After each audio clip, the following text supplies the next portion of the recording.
All right, hi everyone. Thanks for joining in today again. Today we have a very interesting topic. It's called surviving stormy conditions. We have Shantanu Pandit with us today. It's a very interesting topic, and we just run you through everything. So, for those of you who are new to Countryside, we are a 27-year-old adventure travel company based out of Mumbai. We do a lot of offbeat adventure holidays like cycling, trekking, walking trips, and leisure trips in India and all over the world. Besides that, we also do outdoor educational programs for international schools and outdoor management programs for corporates.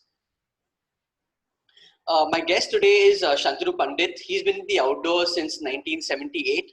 He's a facilitator of outbound training programs, instructor for outdoor leadership and wilderness first aid courses. He's also the founder and director of MAC Maha Adventure Council, which we'll be talking about a little later. He's also a member work group of Mountaineering Commission for the UIAA International ISO certification program.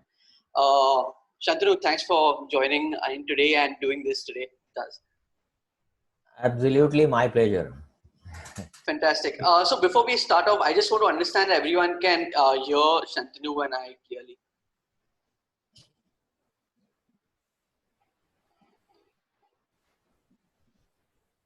All right, fantastic. So we'll just carry on. So Shantanu, can you just tell us about the expedition, what it was all about, and why Kanchenjunga? Okay. Hi, everybody. And Aditya, this we did not talk the last time we spoke, but just one quick little statement from my side. So, folks, we don't know exactly how this session is. What are the components that are there? Where are we headed? But that's a great way to start. Let's jump into this session with the question that Aditya has asked. So why Kanchenjunga? What was this expedition? So mountain climbing is generally peak climbing. And obviously there is this pleasure slash achievement associated with going and planting your flag on top of a cliff on top of a peak. So mountaineers keep searching for bigger and bigger and newer challenges.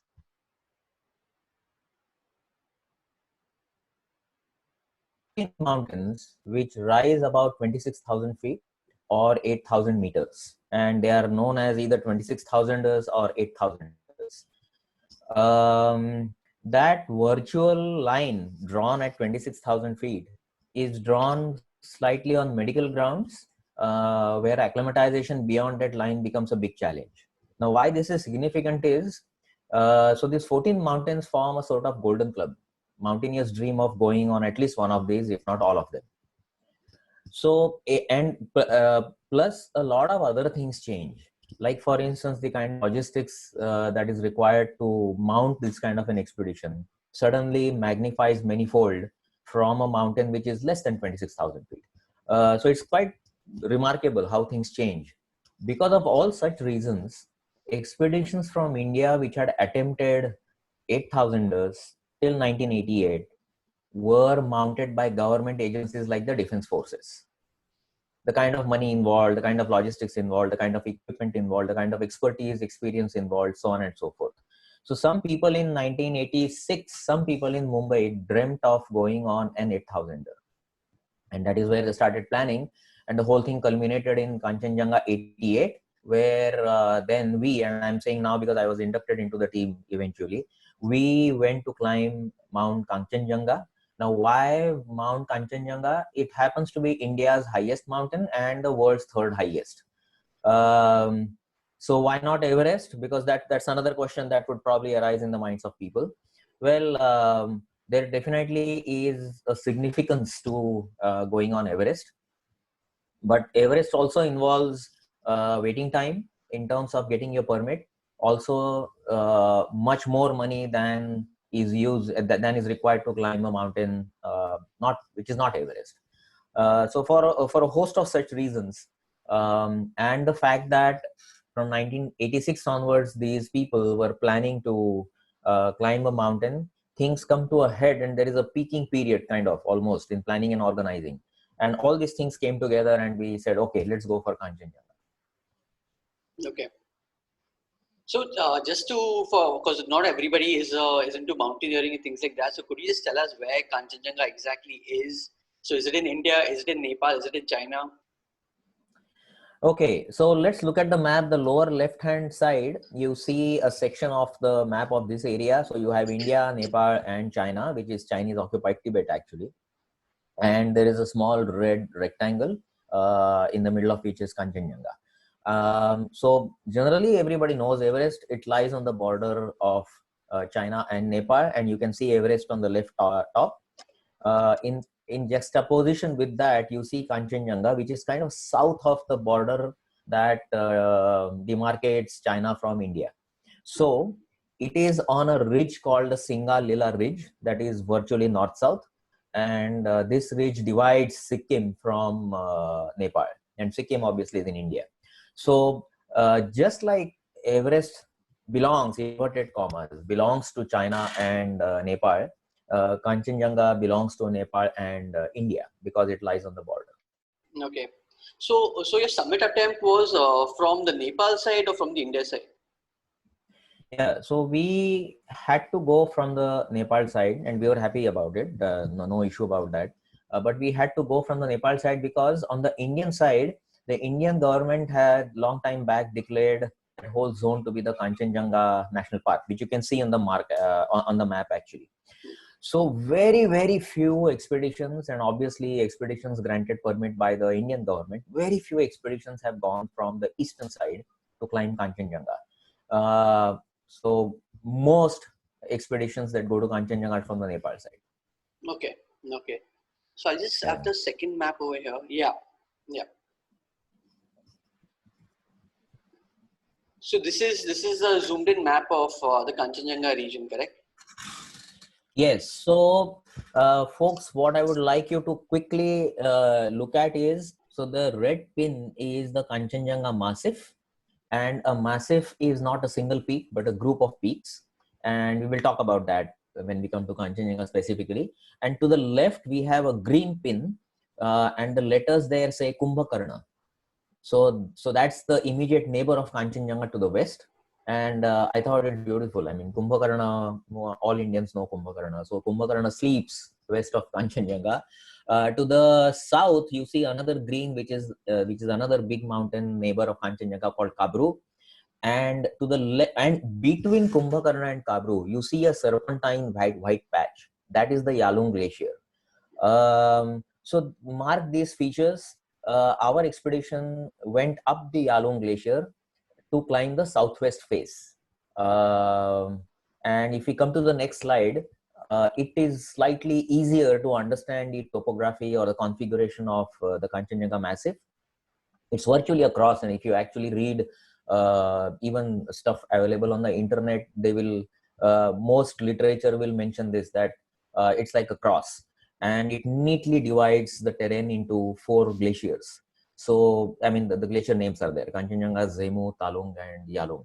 So Talung is another mountain between Kabru and Kanchenjunga, so which is why Talung Glacier. We went up the Yalung Glacier, and that is the southwest quadrant, and so we were climbing the southwest face of Kanchenjunga.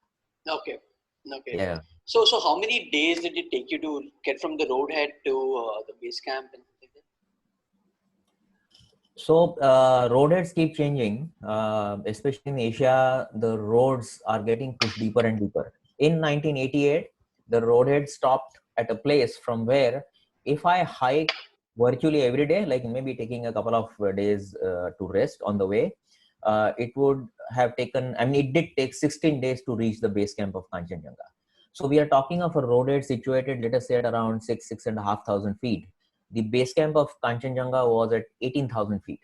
So, so all that distance and that altitude gain took 16 days. But our expedition took much more because we had a lot of load, and the load carrying is another logistic nightmare or challenge, whichever way you look at it.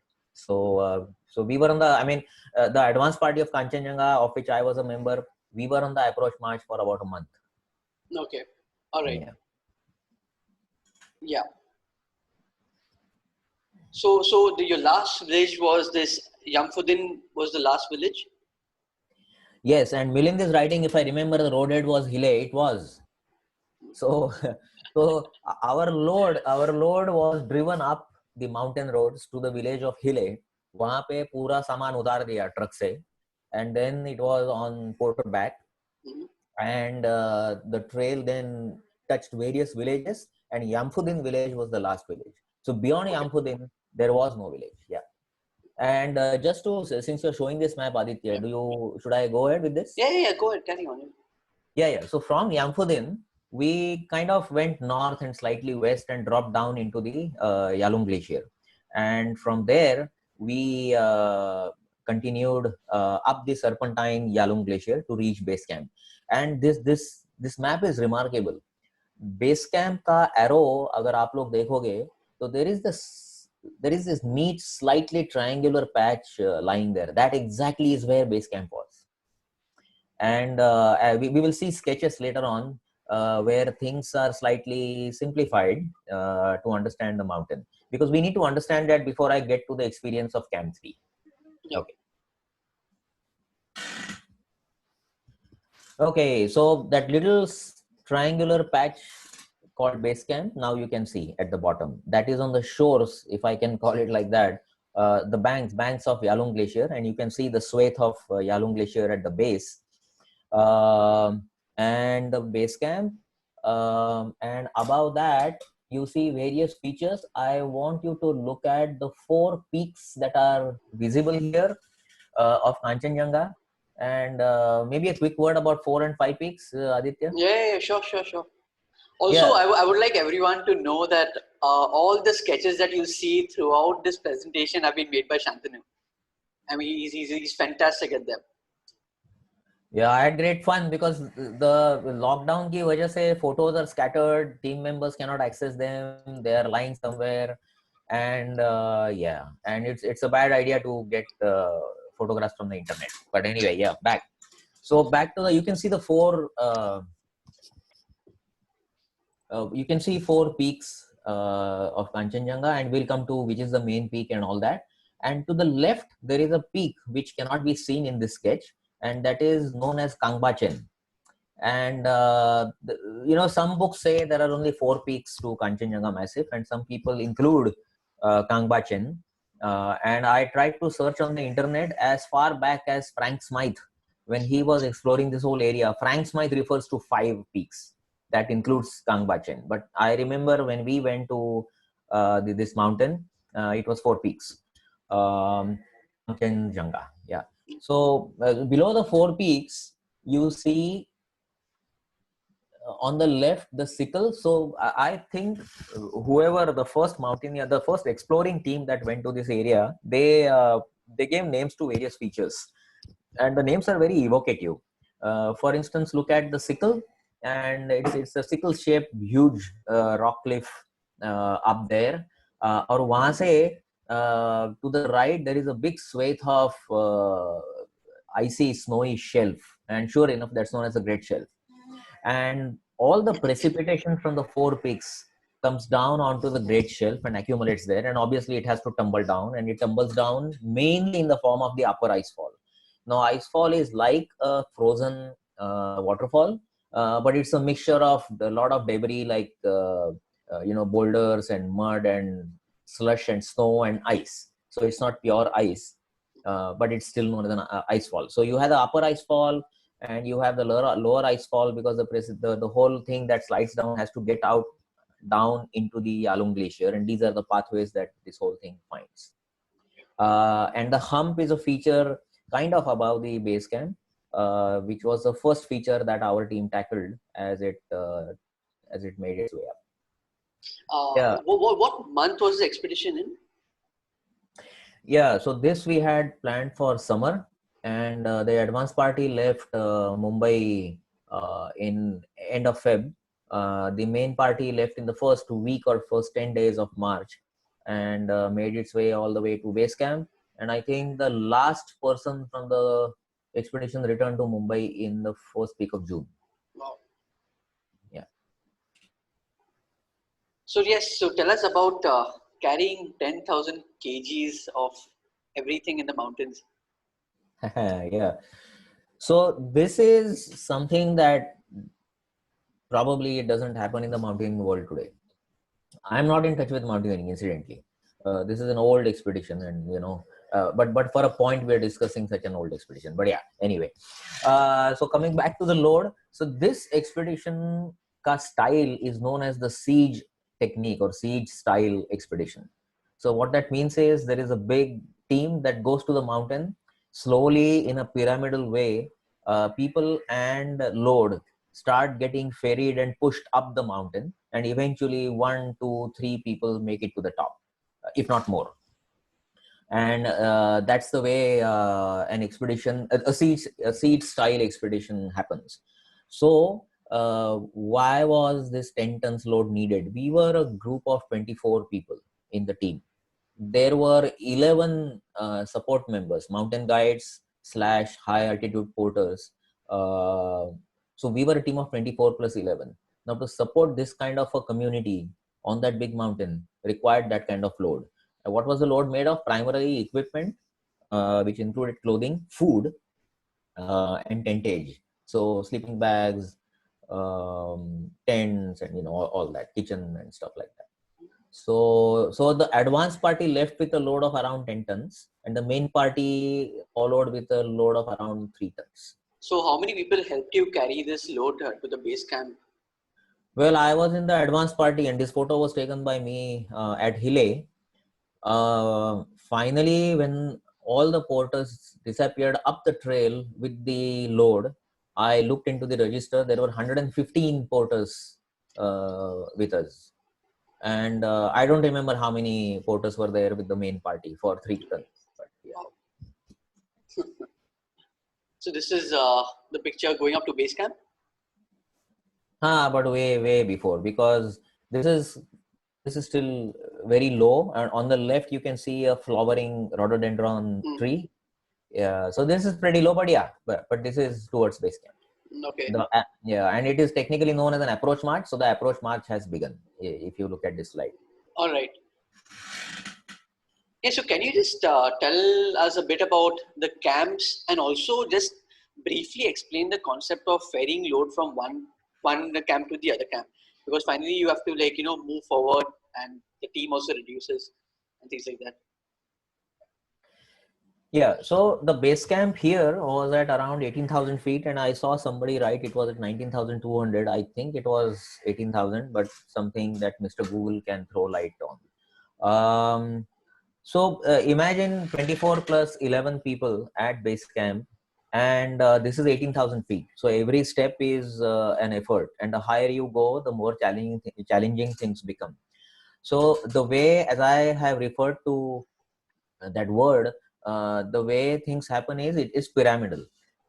Slowly things have to get pushed up, and the loads have to keep going up to keep all the new camps that are being established supplied with food, clothing, equipment, so on and so forth. If somewhere this logistics develops a gap, the people above have less food, have less equipment, so on and so forth, or cannot establish the subsequent the new camp because the camping equipment has not come. So this whole thing starts inexorably pushing stuff and people up the mountain. And because of altitude, obviously you cannot just keep going up, so you need multiple camps. So even non-siege tactic teams, they also need multiple camps, though there are exceptions, but we need not get into that now. Yeah. Okay. So, later on, we'll talk about what happened at Camp 3. But Camp 3, so where exactly was Camp 3 located? Was this above the upper ice fall or between the upper ice fall? So, Camp 1 was on top of the hump. Camp 2 was again technically still on top of the hump, but there is a distance that is traveled. And Camp 2 was pitched at the base of an icy cliff. In fact, the title photograph, Aditya, is from that cliff. Ah. Yeah. So Camp 2 was still on top of the hump, but the hump was a massive feature. So it took a whole day from 1 to 2. You know that there is a term called foreshortening. So folks, please remember this mountain has been foreshortened. So what that means is the distance that you see between base camp and camp 1 and the distance between camp 3 and camp 4, chances are the distance between camp 3 and camp 4 is much more than base camp to camp 1. This happens because even in photographs there is foreshortening. But yeah, Okay. but to come back to your question, Aditya, so from camp 2, the route dropped down into a massive Maidan and then started going up the upper ice fall. And camp 3 was the middle of the upper ice fall. Okay. Yeah. So this was on the way to camp 2 or This camp was on 3? the way to camp 3. From camp 2, you see on the left a person, see his rucksack is kind of collapsed. So he is returning from camp 3 to camp 2, having dropped a load on camp 3. So, Okay. so here is a climber who is coming back. And on the right, you see a person crossing a crevasse in that massive Maidan that I mentioned just now. Yeah. And we will have a look at that Maidan. But there were, No, sorry, yeah. please finish. Yeah, so the Maidan obviously had a lot of crevasses. It was not just a plain playground like football, and you know, it was it was full of hazards, and this is how we tackled one hazard called the crevasse. Yeah, you were saying. Also, since we're on this slide, could you just talk about decision making and doing this at that altitude? Because it's not easy to, because whatever, your brain doesn't function the same way. It doesn't, and it's a fun thing to understand this. Um, so with rising altitude, the atmospheric pressure drops, and which is why there is less and which is why there are less and less air molecules in the atmosphere as compared to lower altitudes. What that means is with each gulp of breath, I'm taking less molecules of oxygen apart from the other molecules, nitrogen and stuff like that, but oxygen. So what happens is my body is surviving on much less oxygen than what it is used to. Now that puts a massive pressure on the brain to decide कि अभी ये जो nutrition है, oxygen है, etc. इसको मैं कहाँ भेजूँ? So there is this guy or girl walking. So there is work happening at the leg zone, and the legs need a lot of nutrition, including oxygen. But then there are decisions to be made. Do I clip on here? Do I need that safety line, or can I just scoot across the crevasse? And a decision has to be made. And I'm choosing this because here it's a no-brainer. But sometimes there the brain is struggling to divert resources to various parts of the body, and that is where decision making sometimes can get impaired. So you got to have solid rules and norms to at least prevent really scary and bad accidents. But yeah, but I hope that answers the question. Yeah. So this was at camp 2. Yeah, these two tents are Camp 2, and this was one of the most successful tent models that we were all very happy with. So orange colored tents for safety reasons. You can spot these tents in whiteout conditions when you're returning from somewhere else. These are the famous Vango MK5. 5 refers to 5% tents, and the lighter colored sections was the veranda where we used to cook, and the darker colored is where 5 people slept inside. So MK5 tents, and mark this because we will come to MK5 later on. But this is Camp 2. Yeah. Could you also tell us about the stomping around the tent? Yes. So from where the photograph has been taken is the route that has come towards the site of Camp 2. And when the first people came to this location and decided ki acha, this is the spot where we will pitch Camp 2. Obviously, this was a very smooth, pristine, untrodden snow hump. But for a tent, you need a level patch and a stable patch. In terms of, we don't need slush. So the snow there has to be compacted into a level platform. So sometimes it takes 1 hour or even more to stamp out, especially for a big tent like MK5. So people spend time stamping, creating that platform, and then you pitch the tent. So that is what you see here. Yeah. And how many days did it take for the team to shift to Camp 2 from the base camp? I would not remember that, but I can tell you how things proceed. Obviously, multiple days. I mean, Camp 2 took minimum, I think, 7 to 8 days, minimum. But I think more importantly, very briefly, this is how things happen.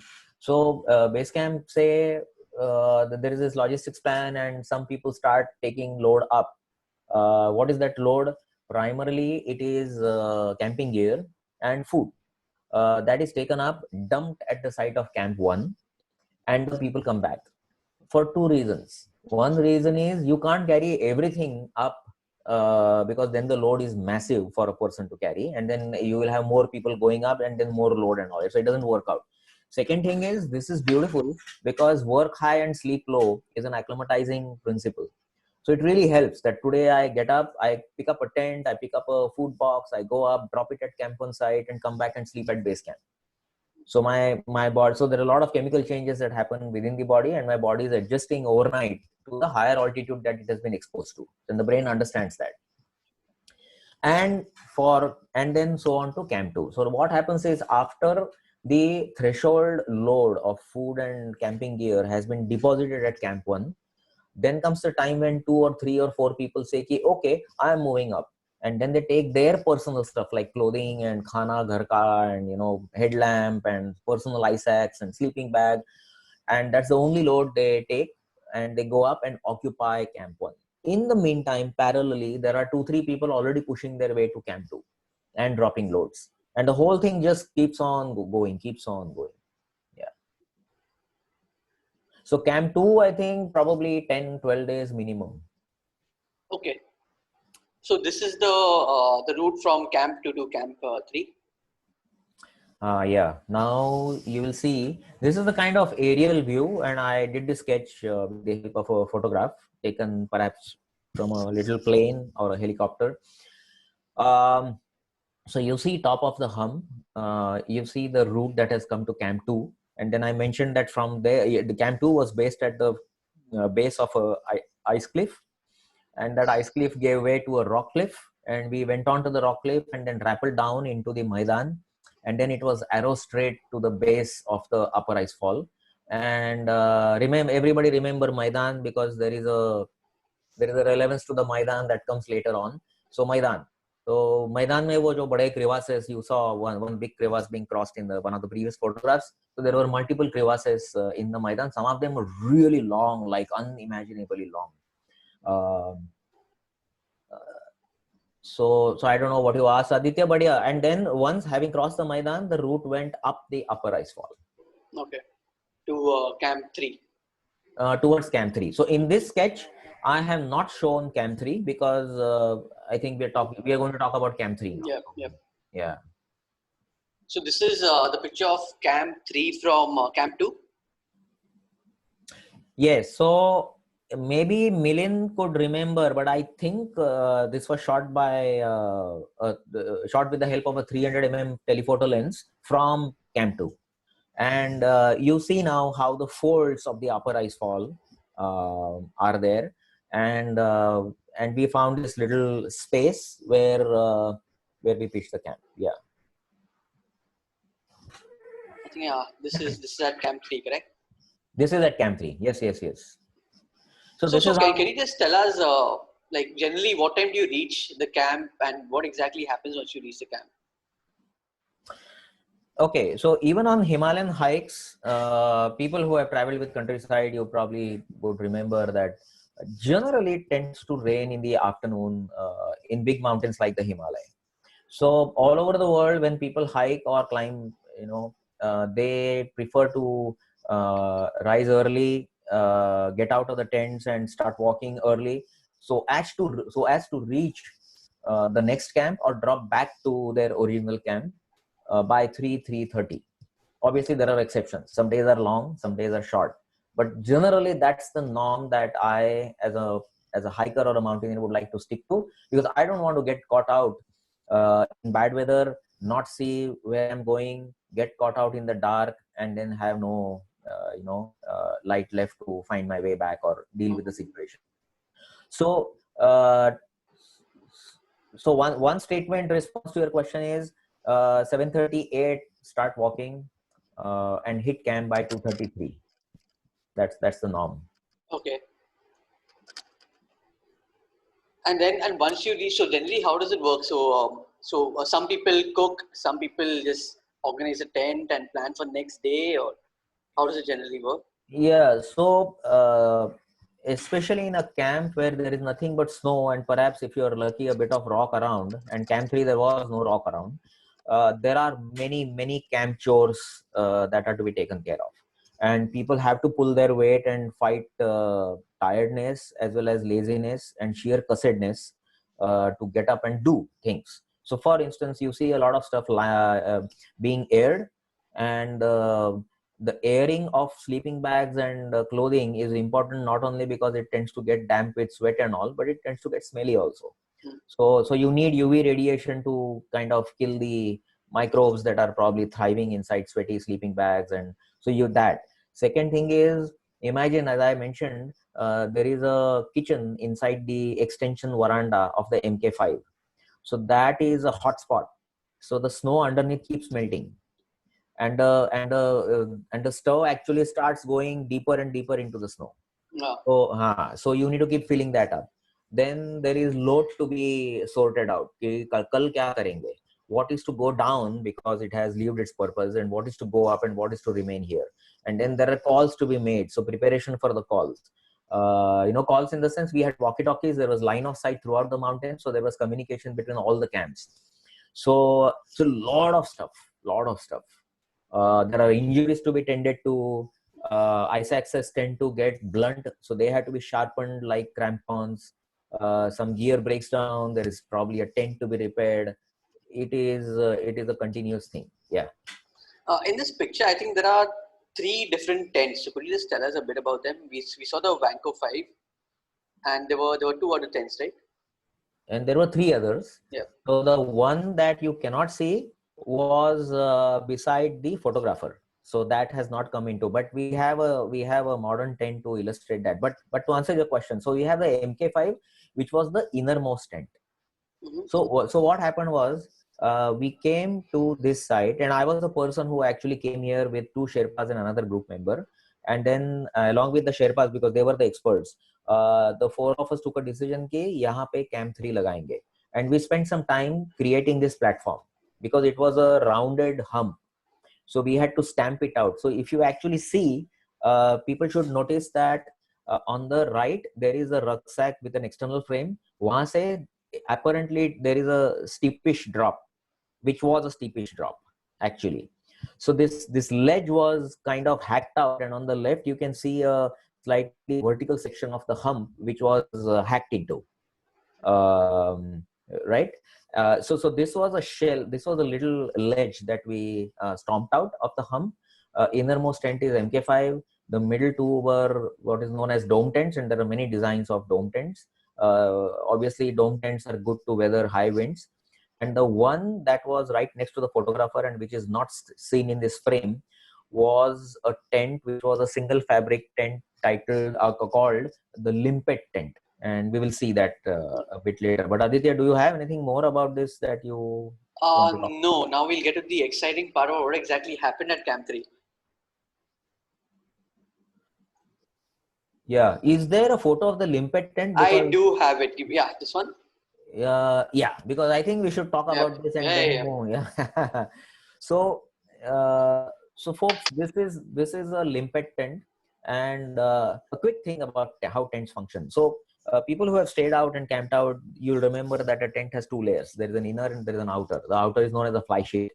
So the inner and outer have to be separated by a small layer of air, and that normally is taken care of by an efficiently manufactured tent design. The problem is you have two fabrics that need to be carried up by people. So mountaineers struggle with strength, endurance, even for equipment, as well as how do you reduce weight. So then here comes this magic fabric, which is known as a breathable fabric. Today there are multiple brands and technologies available, but in 1988 there was only one technology, the pioneer, called Gore-Tex. So tent manufacturers picked up Gore-Tex fabric, And Indians, so much Tatas and Godrejes are on our tongue. But the Gore-Tex fabric was picked up by tent manufacturers, and they created a tent like the limpet tent, which you see in the illustration, which is a single fabric tent. And this does not need a second layer to keep the moisture out, because the breathable fabric is supposed to let your condensation of sweat and breath out and all that out. I mean, the moisture inside a tent created by your sweat, for instance, is pushed out through the fabric.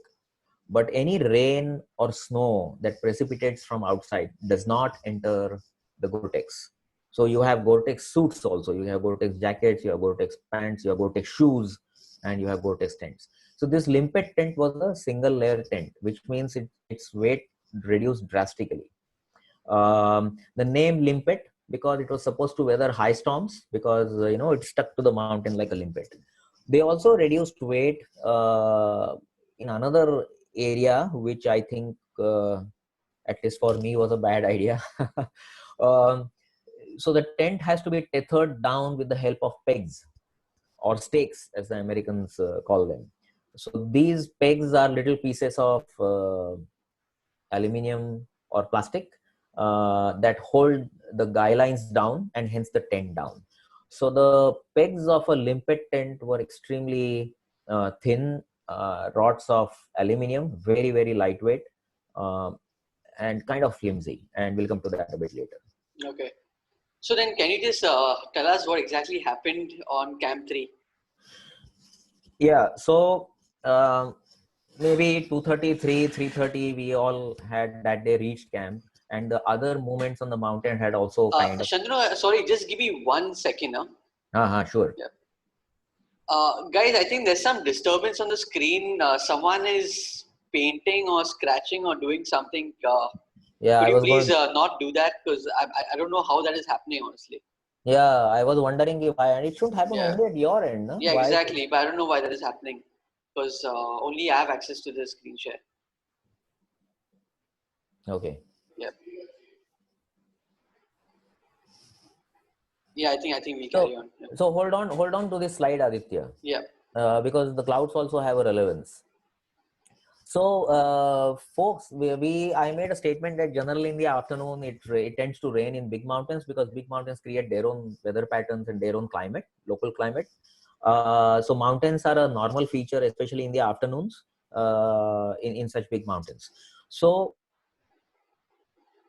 on the mountain of Kanchenjunga, we had clouds as companions, till that day. And now let me tell you about the experience. Aditya, you can, if you want, you can shift the slide to the limpet tent. So that day, let us say, all movement on the mountain or between camps had ceased, let us say by 4 o'clock at the most. And then, mountaineers, both Sherpas and urban mountaineers, Mumbai mountaineers, were inside tents or they were outside doing camp chores, cooking, and generally, relaxing or whatever. And business as usual. Uh, People definitely slept by 9 o'clock. One thing, they were all tired, having moved up and down the mountain, and plus there was nothing else to do, so sleep. At around 3 o'clock, I woke up because something cold hit my cheek, and then obviously I woke up, and then I realized that there was a storm that was in progress. And when I say storm, this was massive. I mean, the kind of noise that the storm was making was nothing like I had experienced on that mountain. So step back. Storms in this kind of a duration on this kind of a big mountain were a usual feature. So many a day and many a night had been spent weathering storms. And what normally used to happen was, let us say we had retired for the day, people were ensconced in their sleeping bags. 11 o'clock, somebody wakes up and says, hey, I woke up, and he shakes everybody up saying, storm. And then we take turns. So the Mk5 had 3 internal vertical poles to support the A-shape part. and each one, I mean, one, two, or three people took up positions to hold on to the poles to give extra support to the tent so that the poles don't crack or buckle under the pressure. And this was normal. Like every 7, 8 days, 10 days, there was this minor storm that came, and we all gave support to the tent and then slept. But this time I realized this was really, really bad. So what had hit me on my cheek was, I found it actually because I looked for it in my headlamp slide. What had hit me was a little pebble. I mean, as small as probably 10 rupee coin today. And it was a compacted piece of snow that had blown down the upper slopes of upper ice fall, and it had a sharp edge. So it had punched a hole in the single fabric of the limpet tent, and then landed on my cheek, which woke me up. So now what was happening was, there was this banshee sound of the storm in progress. There was this hole in the tent, and when this kind of a storm blows on snowy features and massive snow slopes of this kind, a lot of snow drift gets picked up from the mountain. Now this is snow in extremely dry powdery form, and the powder granules are minute.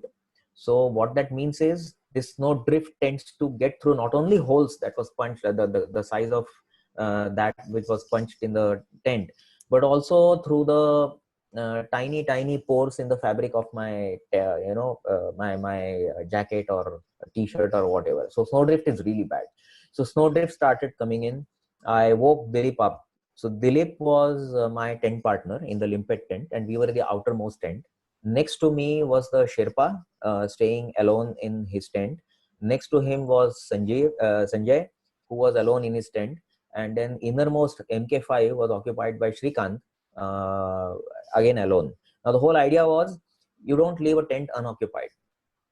You need weight inside, and you, in case there is a storm or in case there is some other emergency, then you need a person inside to support the tent. And because the tent is a very essential piece of equipment, and I need to protect it. So which is why this distribution of people across the tents on Camp 3. So where was I? So the storm started. I woke up. The three tents on the left. So Dilip was my companion. So I woke Dilip up, and obviously this was an emergency. Now what was happening was, along with the snowdrift, there was wind coming in, and the whole tent was kind of shaking. We needed This to this plug. this was at 3 in the morning or something. 3 in the morning. And then so that hole needed to be plugged because of snowdrift coming in and because of the air that was coming in. So the only way we could do it was have an empty rucksack get propped against that hole to block it. But then that rucksack did not stay there because the tent kept shaking and toppled the rucksack.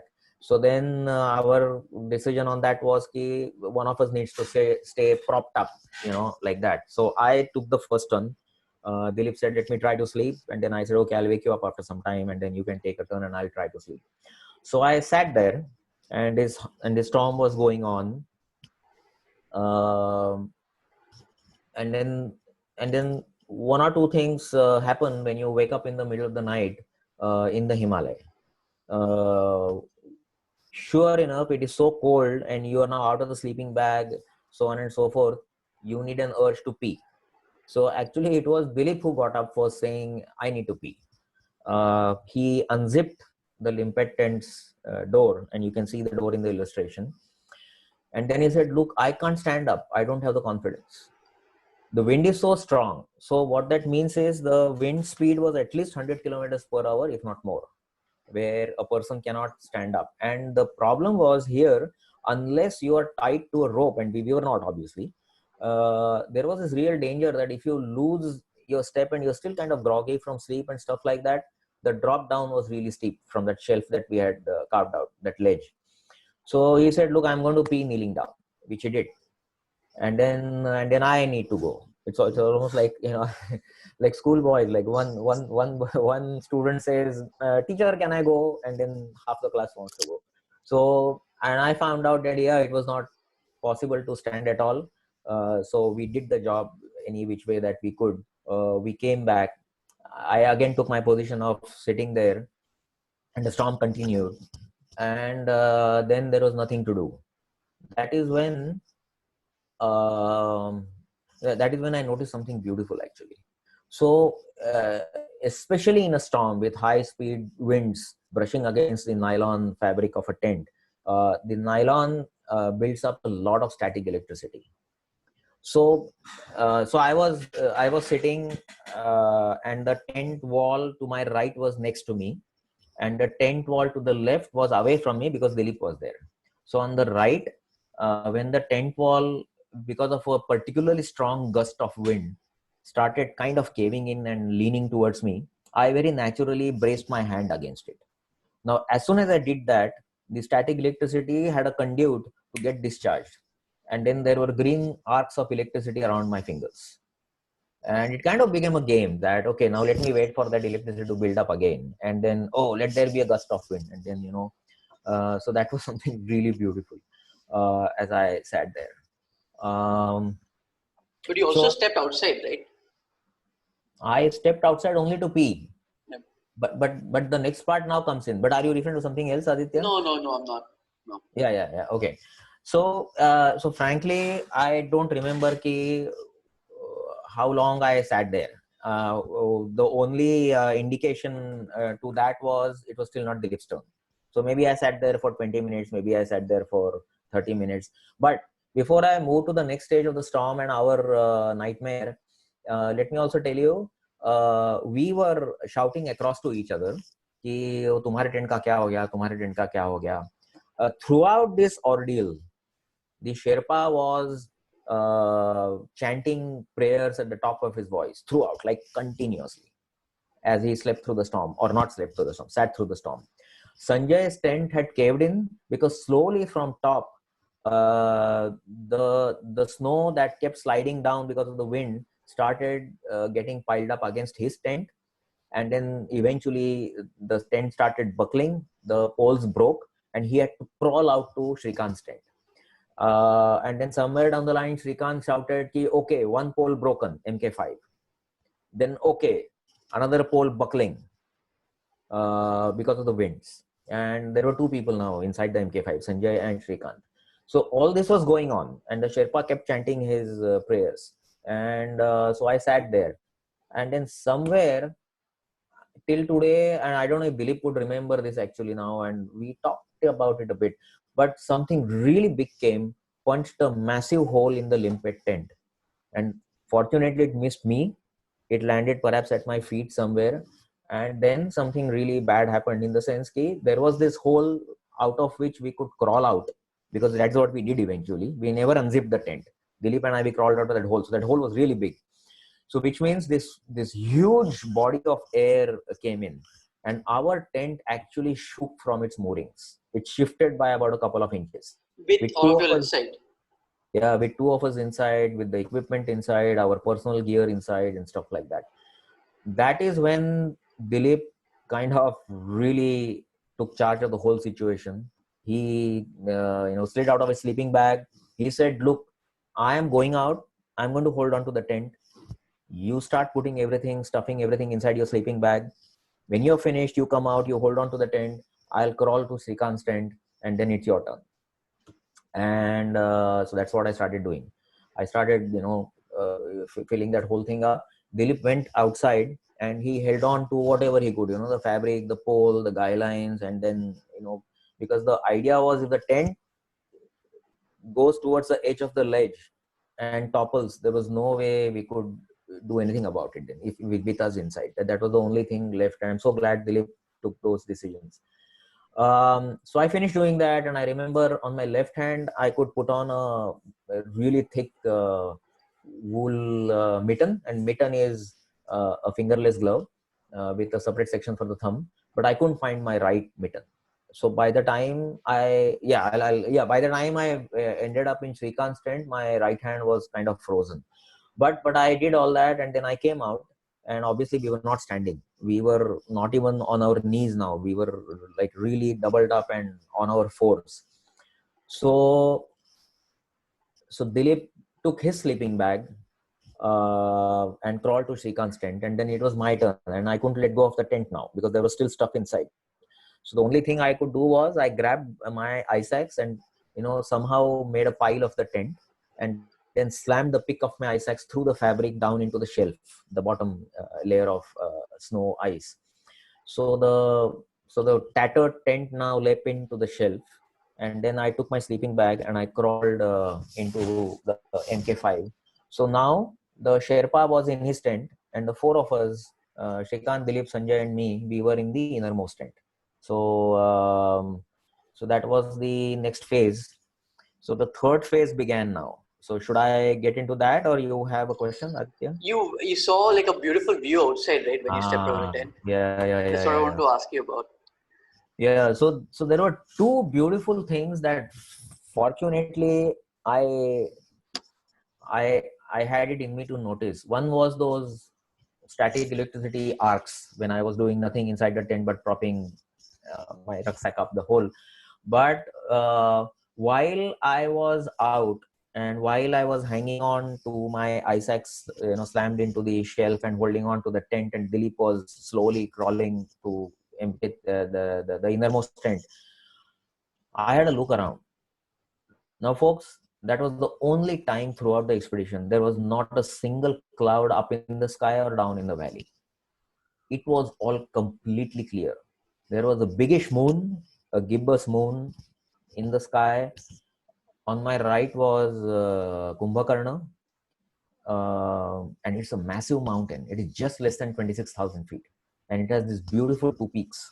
So Kumbhakarna on the left, this series of mountains called Kabru and Rathong and whatnot, and the serpentine Yalung Glacier snaking away and out from our mountain. And from me, the whole slope dropped down into this beautifully exposed landscape. It was extremely beautiful, moonlit Himalayan landscape. Wherever there was, because most of the snow on ice cliffs and ice surfaces had been blown away, so the ice actually sparkled in moonlight, and it was really beautiful.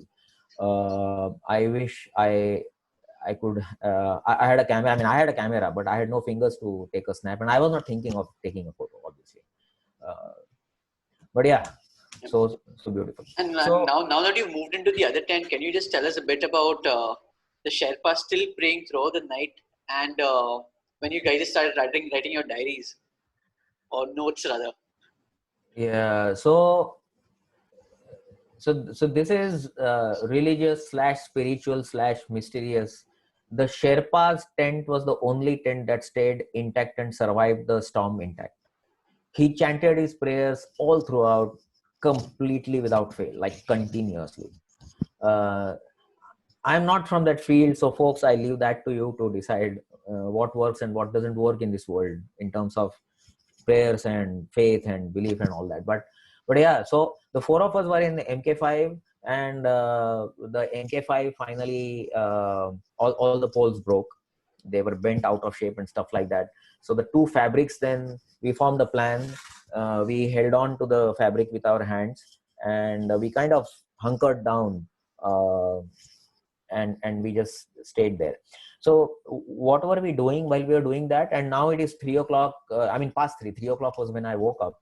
So it's past 3 and the storm is continuing. There is this massively strong gusts of wind. There were hardly any lulls, but there were a few, but hardly any lulls in the whole storm. So what were we doing? That is when people like Shrikant and Dilip took charge. They were looking at hydration. So we were trying to drink water, juice, which means we were also trying to pee. We were also thinking of food. I mean, Shrikant was thinking of food, so food was being organized under that fabric. We were also making plans ki movement ka kya hoga. Like this camp was crucial in that whole logistics plan.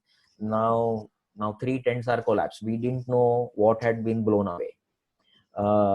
So take stock the next morning. What do we tell on the next call? So we had 2 calls, one in the morning and one in the evening. So the call was on at around 8:30 or whatever. So there were these few chores. I had my right hand to kind of I don't want to use the word thaw, but at least warm, because nothing had frozen. I didn't have frostbite, but it was really bad. So things like that had to be taken care of. But beyond a certain point, there was nothing to do. Beyond a certain point, you just then hold on to the tent and just stay there. That is when very distinctly there were this discussion ki ab tak to theek hai, only tents have collapsed. What if something really big drops down on us? What if the storm just continues and snow keeps piling? Now the snow of the tent of Sanjay was kind of completely covered by snow. What if that starts spreading across and starts covering MK5, and so on and so forth? That is when Srikanth made a suggestion that, hey, you know what, I think we should all write our diaries, because we don't know what the outcome of this. So we had two kinds of diaries. One diary was this normal big size diary, and the other was a small pocket diary, which the expedition had encouraged us to carry to make notes on the go. Like, you know, things strike you, you suddenly think of a piece of equipment, and then when you reach camp, you forget that, so you make a note. So we all had our little diaries in our on us on our persons. So we wrote our diaries, and the idea was, in case we get washed out and we tumble down the mountain and we all die, then somewhere maybe somebody would at least find a little diary where our last thoughts would be could be retrieved. So that's what. So we wrote our diaries and still waited. But luckily things improved in the morning, right? Things improved in the morning. The lulls became more frequent. The gusts of wind slowly died out. The wind continued. And I think at around 10:15, 10:30 is when we could get out. And I remember taking the photo of my tent, the limpet tent, which was all gone, the tattered tent, at around 11, I think. So that is how long the storm lasted. So almost 12 hours. No, not 12, 10 hours or so. Yeah, 10 hours. So I woke up at 3, and Srikanth or somebody had woken up at around midnight when the storm started. So that's on the record of the expedition, that, you know, we put it on record saying 12 baje chalu ho gaya. So now tell us how you came across, like why you thought of this story almost 10 or 11 years later. And also tell us a bit about Knowles. Yeah, so when Milind and we were talking, Milind called me up and he said he's starting this, and do you have something to relate to? And then he brought up the current times as a context. You know, this strange challenge we are facing of Corona, and we are still trying to shape our response to this whole thing. So let us leave that context for the for the latter part of the program, this session. But that is when I thought of this thing.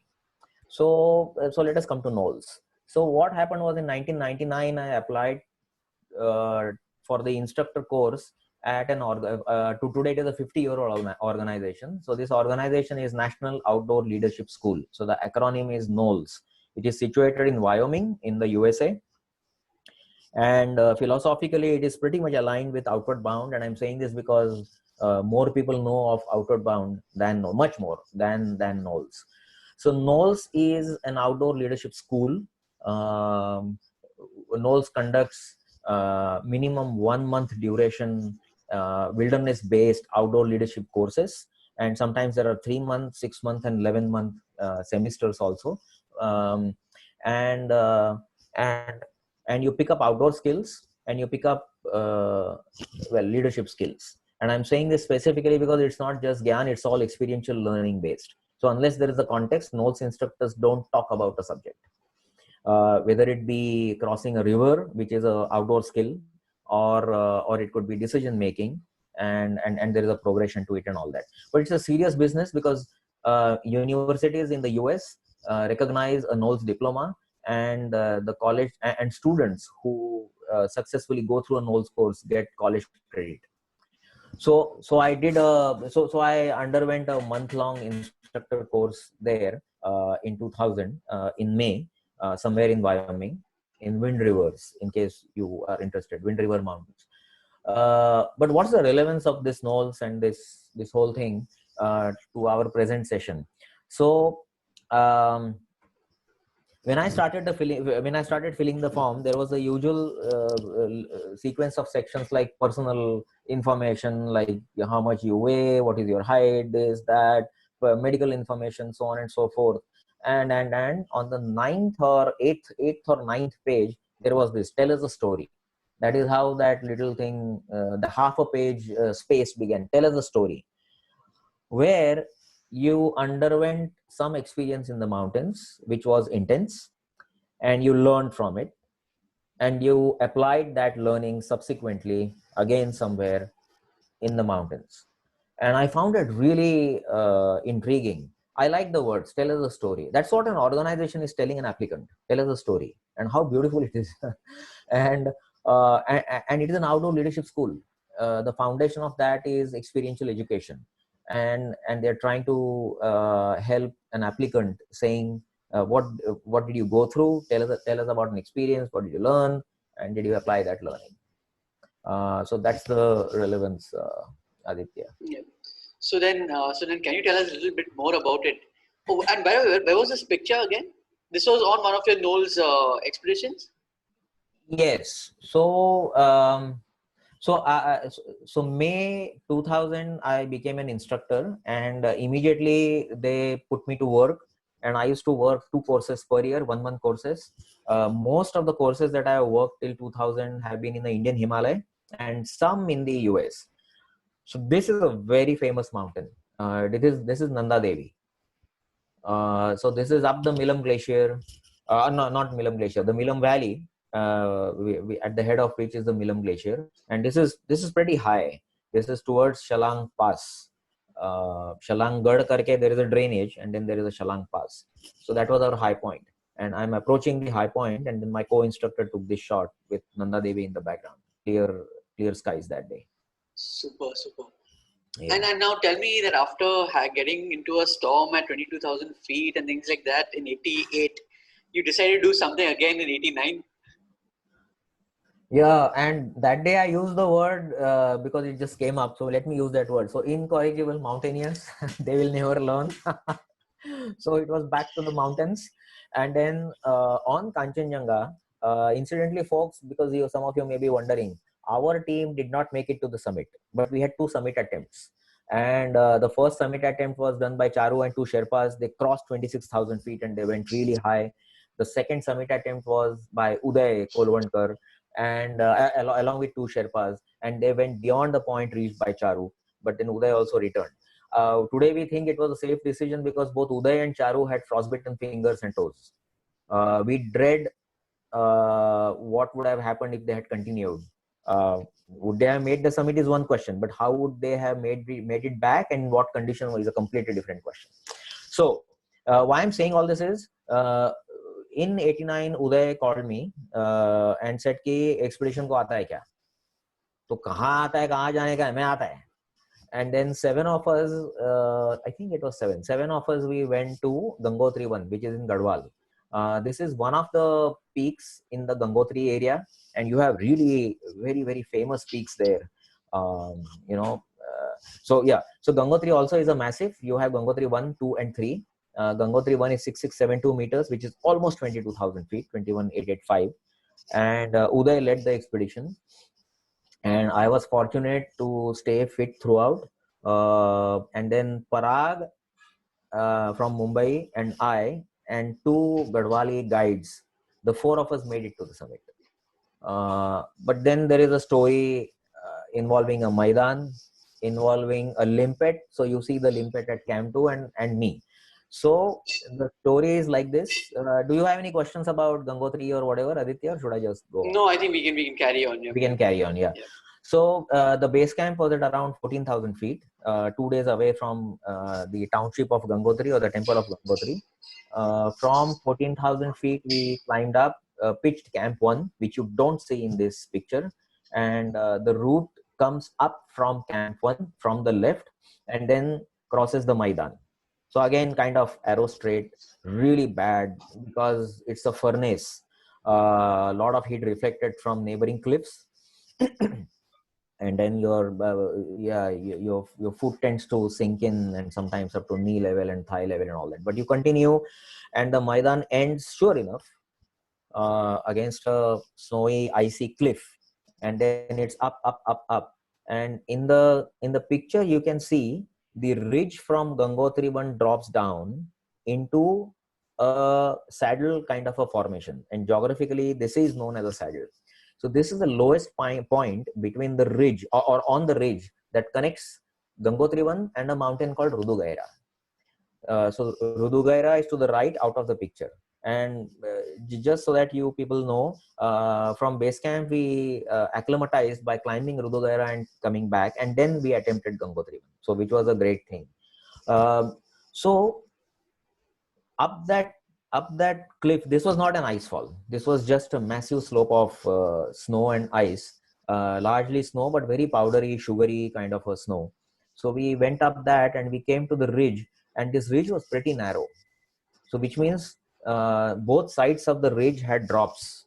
Why this is significant is we could not pitch our single tent on either side of the exposed section of the top of the ridge. That was the only what we could do. So we pitched our limpet tent there. There was a single tent, 4 of us. The idea was next day we get up at 2:30, make an attempt on the summit, come back. So we don't need 2 tents. We'll somehow adjust in the in a single tent. So we did that. And I referred to the notes I had made on the application form of Knowles. So so there is a surety about what I'm saying here. So so we pitched camp, and typically 2:33, 3:30 at the most. Then cooking, melting ice, melting snow for water, sorting out gear, next day's personal harnesses, stuff like that. And my mind kept thinking, I crossed a Maidan. The Maidan ended at the base of a steep section. We have climbed up that steep section. Now I'm going to sleep in a limpet tent. Man, this is bad. So, and I don't feel like chanting a prayer. Man, so before retiring for the day, I told my 3 tent mates that I am going to not rely on those flimsy pegs of the limpet tent, but I'm going to use snow stakes and ice axes to pin the tent down into the little platform that we had stumped out. And they said, नहीं जरूरत नहीं है, क्यों कर रहे हो शांतनु जी, क्या है ये, हम तो 4 आदमी अंदर बैठे हैं, तो एक कुछ नहीं होगा. I said, no man, I have learned my lesson. Once bitten, twice shy.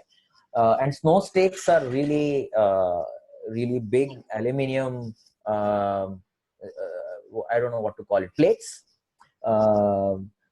because you can't rely on little nails that rock climbers use. They're known as pitons, but you need something really big that can go deep into snow, so that they can hold a person if that person falls and all that. So we had snow stakes with us.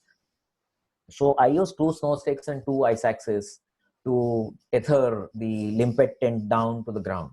And our idea was wake up at 2:30, make chai, juice, and our bags were already packed with food and all that, and get out as soon as possible. And the whole idea was, if you see, the slopes up there is all snow. So the snow freezes with the drop in temperature when the sun sets or after the sun sets. So the idea is, with our crampons, we could make our way very, very fast and quickly up the snow slopes. And before the sun starts turning the snow into slush, hopefully we reach the summit. That was the reason why we start so early. But sure enough, and I don't remember this time, 12:30, 1 or whatever, a storm started. And it was really big enough for us to not sleep through it. So we stayed awake. Our summit attempt was gone. And then 1 or 2 of us kind of periodically got out to check on things. Are things flying out? How is our tent doing? Our tent fared really well. It shook like nobody's business. But I like to think that my 2 ice axes and 2 snow stakes held the tent in place. So fine, that day we took a rest because there was no way we could have made it to the summit in that heat. The storm stopped at around 9:30. In the morning. In the morning. So that was fine. We spent the day lazing around. Next day we got up. Beautiful. Next day in the sense, next night we got up. Maybe 12 o'clock, maybe 1 o'clock. Made tea, put on our boots, started hiking. 11 o'clock we reached the summit. Dropped down to camp 2. Wound up everything, picked up everything, and with massive loads, we dropped down to camp 1. Mm-hmm. So Across the Moitan. so did you guys go to the summit? You guys made it to the summit, right? I'm sorry, say that again. You made it to the summit, correct? Yes. We made it to the summit. And just wanted to understand, from camp 1, could you see camp 2? No, because if you continue to the left of the picture and out of the picture, there is a big drop down to the left. So camp 2 and camp 1 did not have a line of sight, which is important actually. Thanks for asking that, Aditya. Which is important because the walkie-talkies did not work because there was no line of sight. Yeah. Okay. So then what happened once you guys made it back to camp 1? So camp 1 was pitched as close to the next rise as possible, and which is why you see very faintly in the background slight incline kind of a thing. And camp 1 occupants, Uday and others, they all saw us coming down the steep slope. 4 of us, massive loads, drop down. And when we reached pretty close and probably 100-200 meters, the camp occupants, our friends, they came to receive us. And there were a lot of hugs. They gave us some sweets, I think. And then you see in the background somebody taking the rucksack off. Maybe Parag, maybe one of the mountain guides that we had with us. And the 2 people on the left, one is me and the second is Uday. So Uday had his arm around me. So he had hugged me, he had hugged Parag, and he had hugged the other 2. And then he had his arm around me, and that's how we walked back to the camp. And I was thinking कि ये exuberance जरा ज़्यादा ही है. मतलब fine, we made it to the summit, which is great. Everybody is happy. But ये थोड़ा ज़्यादा ही हो रहा है. I mean, why are these hugs so effusive? Why is he still not leaving me? And it was kind of, I had those big mountaineering boots on my feet, and Uday holding me really tight, and so I was thinking कि ये सब क्या है? And then quietly he asks me कि summit का क्या हो गया? So I stopped in my tracks and I said, अरे summit तो हो गया, ये सब क्या कर रहे हो फिर? I mean, why are you hugging? And because I was thinking that they had their binoculars and the last bit of summit was visible. But what had not occurred to anybody of us is our route lay to the other side. And I tried to depict that in the sketch previously. So what happened beyond camp 2 was actually not visible even through binoculars for people from camp 1. So they did not know anything about the summit. And he asked me कि ये summit का क्या हो गया? And I said, हो गया यार, लेकिन ये क्या था सब? ये hugs and sweet. So he said, no, all that was because you came back alive. So I said, ये क्या है? They said, अरे इतना बड़ा storm हुआ, we have lost one tent. One tent was because they had less people at camp 1. One tent was left unoccupied with some stuff inside. But that tent was ripped off its moorings and it blew away and down into the glacier and it was lost to us. And they fear the worst for us, especially because we were a day late. They did not know what was happening with us. So that was it. Wow. They were happy because we were alive, and then the second grade happiness was because we had made it to the summit. But that was secondary. Yeah. That's a brilliant story. Yeah. Sir, now, this is Kumbhakarna. This is Kumbhakarna. This is from camp 3, and you can see the ridge of camp 2 down there, and you can see Kumbhakarna in the distance. So you've been through 2 very, very difficult experiences in 2 consecutive years. I mean, do you have any thoughts or feelings to share about these 2 experiences?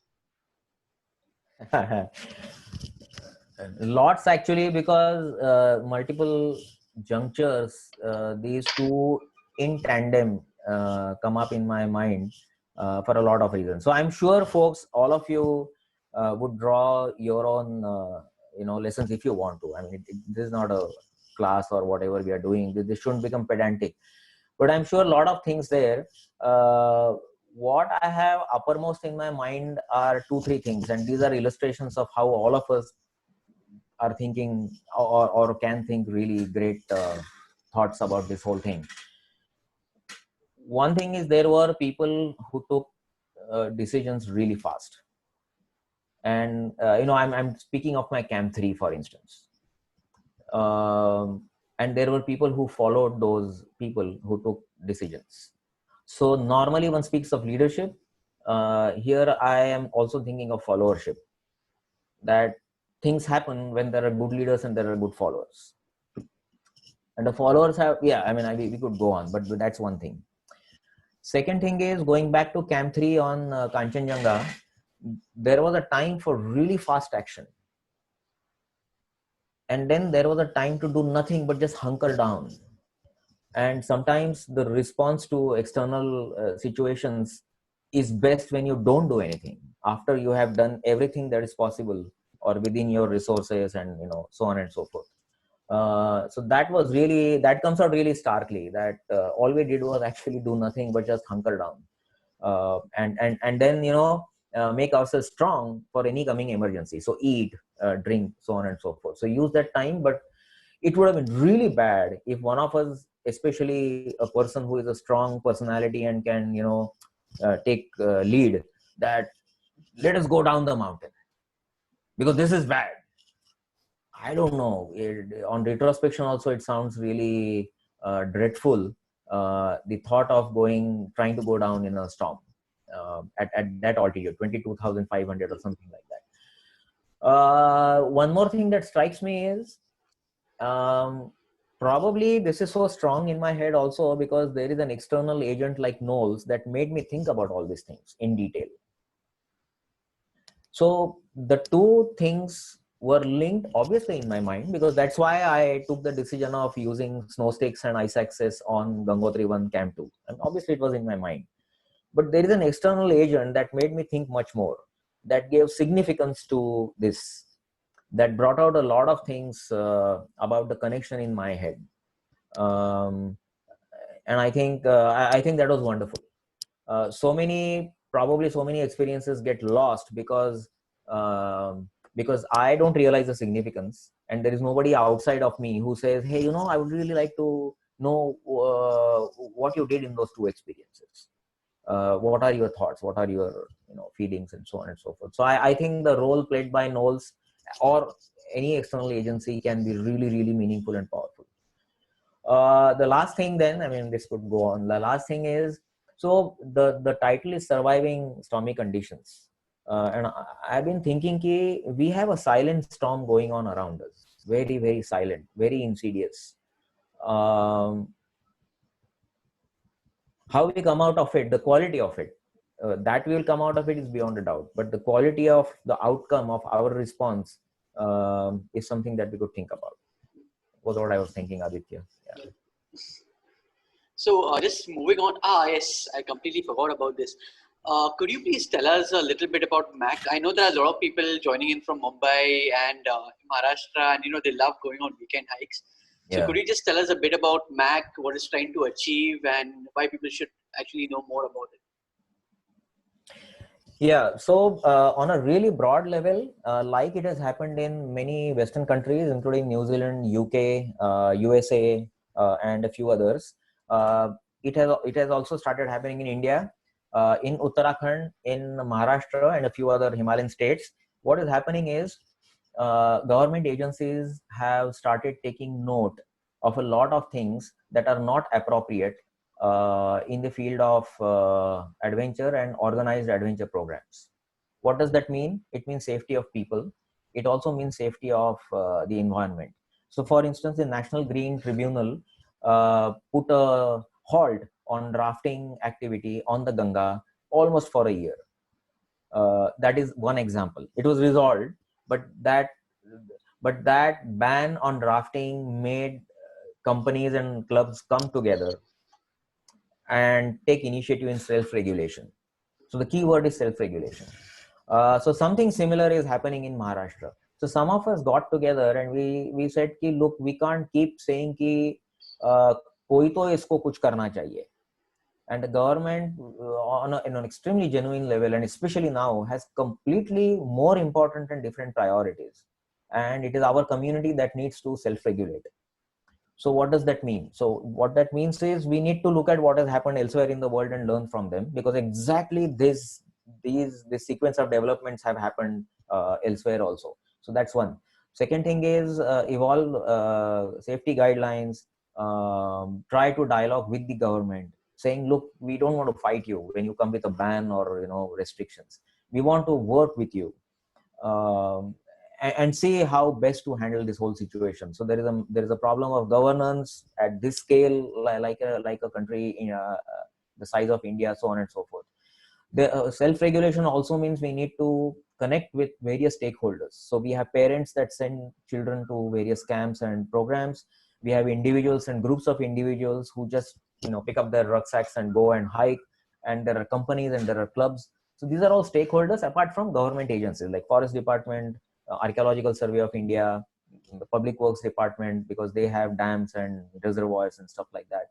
So Maha Adventure Council is a Section 8 not-for-profit company that some of us founded, and we are working with such objectives. Liaison with the government, spread awareness about safety, ride safety guidelines, so for which we are interacting with UIA. That's how I actually came into contact with them. British Mountaineering Council, Australian organization. So the canvas is big, and we are somehow kind of trying to look at it. We are about a year old. Superb. I think that's fantastic. So if people want to know more about the Maha Adventure Council, or even get in touch with you, how should you go about it? Well, you can see the slide, so you can make a note. And Maha Adventure Council is a easy name to remember, or MAC, M-A-C. You can type it and you can write to MAC. MAC is also doing a series of video clips on equipment, and we have just now initiated the first episode on safety guidelines. So another 10-15 days and it will be aired. So yeah, so MAC and my contact details. Yeah. So, I think MAC also has a Facebook page where they're doing these videos and tutorials on a regular basis. Yeah. So you can definitely check it out. Yep. Shantanu, thank you again so much for this fantastic story. I think there were a couple of questions. So if you're free, we can just take one or two questions. Yeah, we'll do that. So one question I had seen was for the 88 expedition, did you have any system of understanding what the weather forecast would be in the coming days?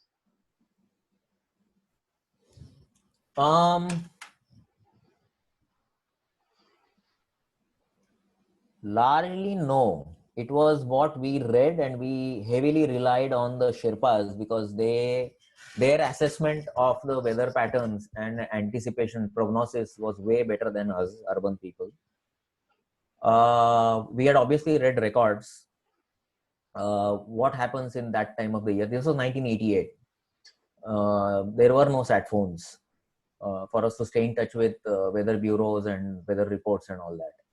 We did have a runner system, and I think, and this is where I'm so sorry folks, I don't remember this. I was very young and my mind was besotted with climbing rather than all these things, you let the others bother about weather.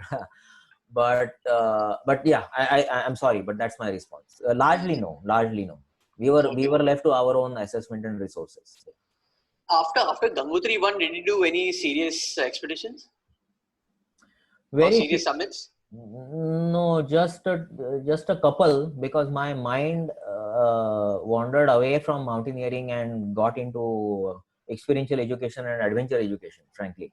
Okay. But I did two. One was Fargarohini 1, again in Garhwal region, and we tried a completely different route, and we did that without any mountain guides, on ourselves. And then sure enough, we did not reach the summit. It was way too technical for us. But the idea was to not take external help and try to do things on our own. So Fargarohini 1 was there, and then there were another one or two. But that's it. All right. Fantastic. I think, thank you so much, Shantanu, for participating today. Thank you for having me. I'm sure people had a great time. Everyone, please do check out MAC. They're doing some fantastic work. And also, I would like, again, Shantanu has done all the sketches that you've seen today. So thank you for that. I don't have to scout for images online. And also, I would like to just quickly thank Rishi, who's been helping us with social media creatives for this presentation. I hope everyone enjoyed this talk. If you'd like to know more, or if you have any suggestions on what we can talk about or discuss, please do get in touch with us. I've mentioned social media handles there, our Instagram account, our Facebook page, and even our website and our email ID. So if you have anything, please do get in touch with us. Shantanu, thank you so much again. It was fantastic. Thanks, Aditya. Thanks, And million. Thanks, Countryside. Yeah. and what I'll also do is I will also try and record this presentation and share it with everybody on YouTube. So if you didn't get a chance to watch it, you can always do that later. Okay. Thank you, Shantanu. It was fantastic. I'm sure people had a great time. Thank you. Thank you so much. Thank you, everyone. Take care. Have a good weekend. Yeah.